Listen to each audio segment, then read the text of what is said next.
Thanks everybody. I wanted to present in this short video my approach to the examination of a patient with a suspected or probable delirium. There are three tasks to undertake in this assessment and they will proceed simultaneously with each other, and depending on the circumstance may branch out into some other examinations. The three things that we need to do is find evidence to support our diagnosis of delirium.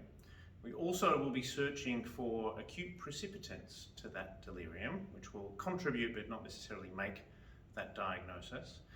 And the other task is to consider some of the differential diagnosis, and by that I mean conditions which look like delirium but perhaps aren't necessarily delirium.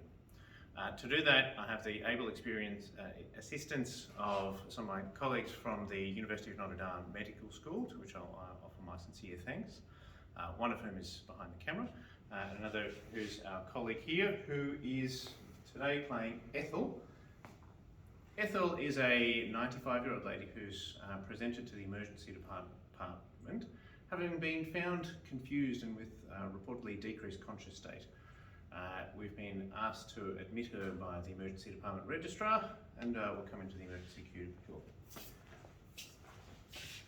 Ethel? Ethel? Ethel? How are you? That's all right.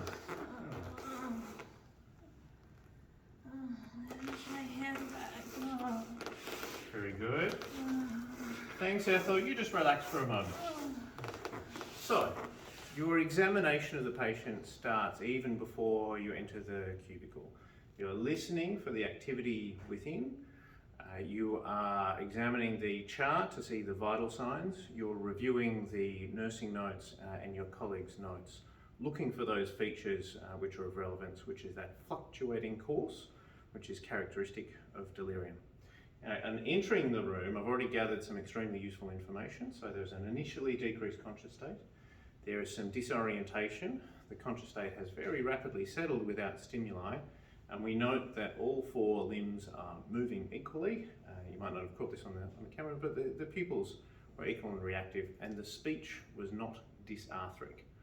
I would go on further in this circumstance to examine and see if there is a reaction to stimuli on both sides, suggesting against hemi-inattention and an occult perioccipital stroke, which can be a delirium mimic. So we'll go on to do some further assessment. I've got a small suite of equipment here. Now, patients may become more agitated, so it's not inappropriate always to examine the patient without necessarily awakening them. Ethel, how are you doing? Can I take your hand? Good.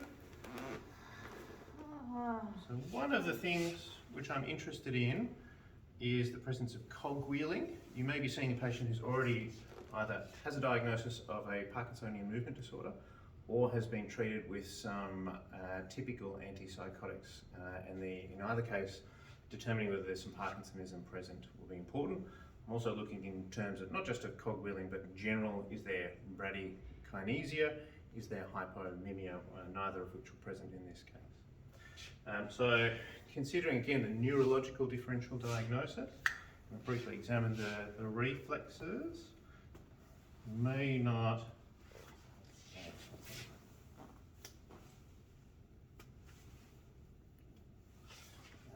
and Ethel's probably not in a situation where she can voluntarily get any movements, but while I'm doing the reflexes, I'm determining tone, and I prefer the dorsal tap test, which you can actually do with shoes on. Again, least disruptive to the patient and least disturbing, and will allow you to continue your examination.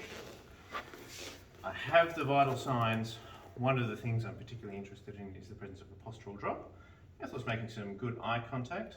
I know, again, considering the differentials, pupils are equal and reactive, and I will be examining cerebellar function and ocular movements by using a gross stimuli such as myself, and looking for that, see if there's any hemi-inattention, looking for that perioccipital dimension. At the same time, I'm looking at the skin. Skin is a common source of infection and sepsis, which might be driving delirium. And I will now move on to an examination of the chest and cardiac sounds. Particularly interested in the presence of a third heart sound, as heart failure is a pretty good precipitant to delirium. So Ethel, is it okay if you sit up for a second? Can I help you up? Good. Okay. Thank you. Now, while I'm doing this, I'm also doing a functional assessment, which is of relevance. We know that Ethel required some assistance to move from lying to seated and is requiring a little support. Here I might be interested in whether there's the presence of some cerebellar truncal ataxia, which might be of relevance, particularly considering the possibility of a posterior fossa stroke and some obstructive hydrocephalus. Examining posteriorly. Most physicians will be shocked to see me examining through fabric. Deep breath, please. In and out through your mouth. In and out. Very good. Some stimuli helps the patient to be attentive. In and out. In and out. But a single layer of a thin fabric has reasonable sound qualities. In and out. And I have missed plenty of pneumonias in the upper zone of the apices. Deep breath. Very good. By failing to examine, and that's one of those areas on the chest x-ray which you tend to forget. Deep breath for me, in and out. Very good. Excellent. Lie back down for me. And need some support on the way down. So again, our functional assessment is continuing. Also not noting any sources of pain, which is relevant, and pain can be a acute precipitant to delirium. The conscious state is depressed and there's a decreased responsiveness to stimuli. So one thing I'm going to speculate on is that hearing? And I will do I'll do a brief screen for hearing. Ethel, Ethel, Ethel. Can you hear me rubbing my fingers together? Yeah, not really able to do that. So what I would do is carry my kit and otoscope and would examine for impacted earwax, which is one of the most common causes of hearing impairment, decreased orientation, and in a very vulnerable patient, that might just be enough to precipitate delirium. That would be in a patient with a huge amount of predisposition alone. Now, if I'm concerned about a patient with a purely decreased conscious state without any evidence of fluctuations, I am concerned about intracranial pressure. CT brain can be difficult to achieve, and a very rapid and highly specific sign is the presence of papilledema. It's very difficult to do a full eye examination through a undilated pupil, but you usually can see the disc and get some view as to whether there's papilledema or not. I'm going to take off Ethel's mask for a moment and just going to examine for sinusitis, ear, nose and throat infections and dental pain. Are also potential precipitants of delirium in the appropriate setting, because I'll be looking at the JVP. And so you have to open your mouth nice and wide for me. Say ah, ah. Very good. Again, we've got gross and targeted and coordinated movements from all spheres. From here, I would examine the abdomen, and I would, in particular, percuss over the pubis symphysis. I'm looking for dullness to percussion to indicate that there may be a full bladder and some urinary retention, which is particularly prone. Palpation, I'm looking for any abdominal signs, particularly, of course, a surgical abdomen with some evidence of rebound, but also some constipation, again, in a vulnerable patient might produce delirium. Is it right if I percuss over the pubic symphysis? There we go. Resonant, very good.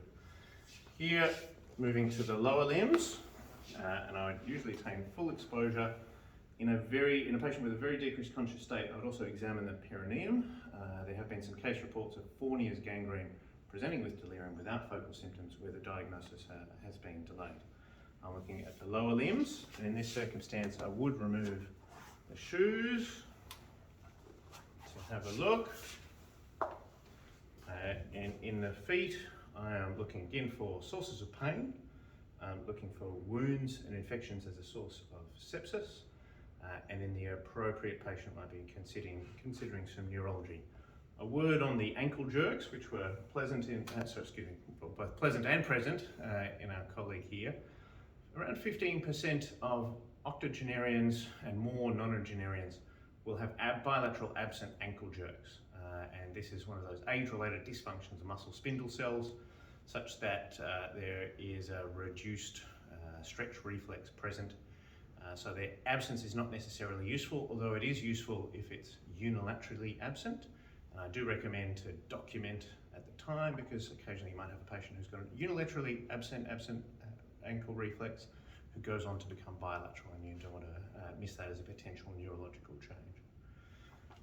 Finally, of course, I'm going to consider some special investigations, and for those of you who have this available, bedside ultrasonography probably is a decent place to play here in the consideration and investigation of any chest findings, and is particularly useful for looking at the bladder there and then. Your other option, where you're suspicious, is to insert a catheter, drain the bladder, get a clear urine sample, and then record the volume with which exits, and thereby getting a significant assessment. Okay, that is my assessment of the patient with possible delirium, considering differential diagnosis, considering looking for sources of or precipitants to delirium, and finding evidence to confirm the presence of inattention or lowered arousal that would be consistent with our diagnosis of delirium. Thank you very much.